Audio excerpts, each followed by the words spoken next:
And welcome in to the Fun Astrology podcast for Thursday, January 30th. Thomas Miller back in the booth. Yep, back in Texas. A little bit late this morning, but travel delays. Sorry. Okay, so let's talk about today real quick. The trigger point of today was something that I saw scanning through Twitter while I was traveling yesterday, and that was somebody who said, gee, doesn't it seem a little punchy energy out there today? And obviously they have not found this podcast yet because we talked about this yesterday. The moon moved into Aries. Yes, it's going to be a little punchy.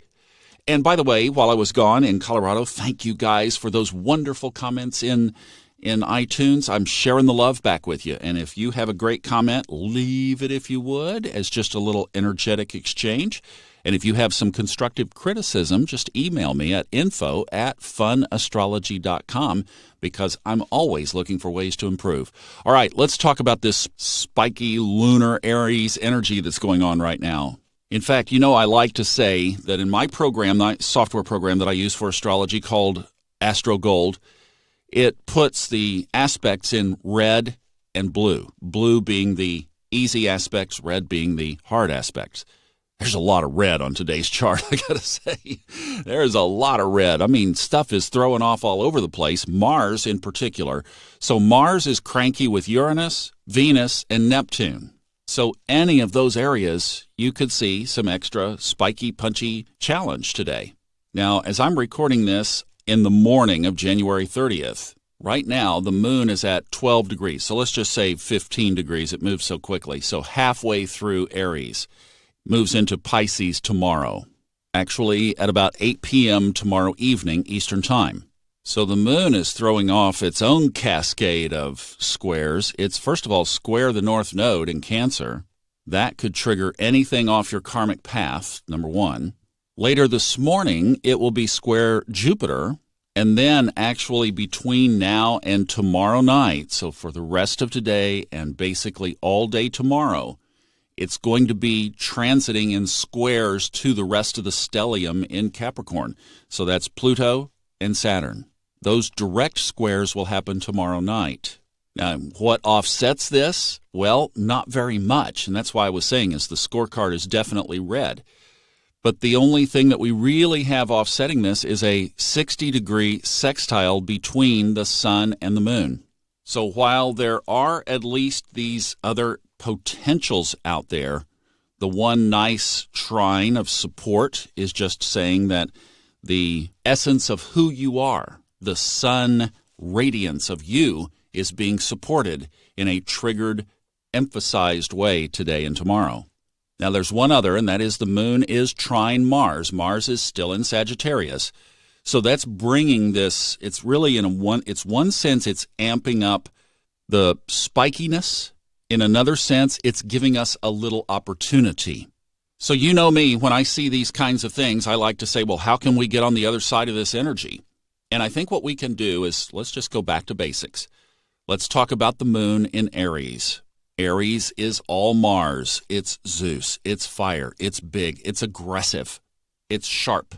So even yesterday, traveling, as this energy was beginning, I was thinking about a particular area of my life that I have not moved full force forward in. It's an area that I have basically treaded water. It's been okay. There's been no great need for attention, but it's an area that's been overlooked, and it's an area that yesterday came up, and I just made a commitment that for the rest of the year that I'm going to give this area of my life as much focus as I gave my spiritual transformation 10 years ago. Now, that whole story is over in the Subconscious Mind Mastery podcast. If you're new to this one and have not heard about that, the connection between the two, my partner and I, Majana, and I do 3 podcasts together. There's this one, there's the Subconscious Mind Mastery, and then her podcast is Life After Life Radio.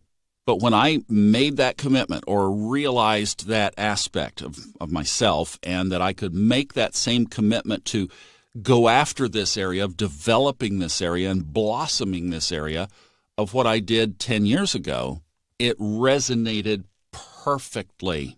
In other words, I was able to see the challenge, see the process, and see the result just instantly. So that's where I'm not going to get caught up in all the different squares, because what it's doing is it's focusing that Mars energy triggered by the moon into one particular area of my life that I can really wrap my arms around with some enthusiasm.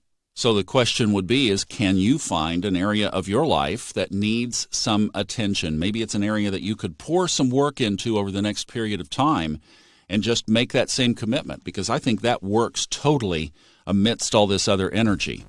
And then I would just say, of the rest of today and tomorrow to finish out this week and the weekend, just be extra gentle around all areas of life. Hold everything with a really loose, non-reactive, non-responsive perspective.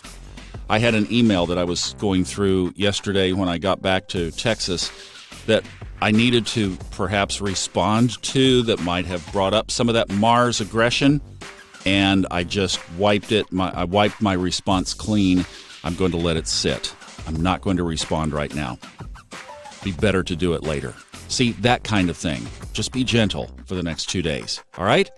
Have a good one. I'll see you for TGI Friday tomorrow. Bye.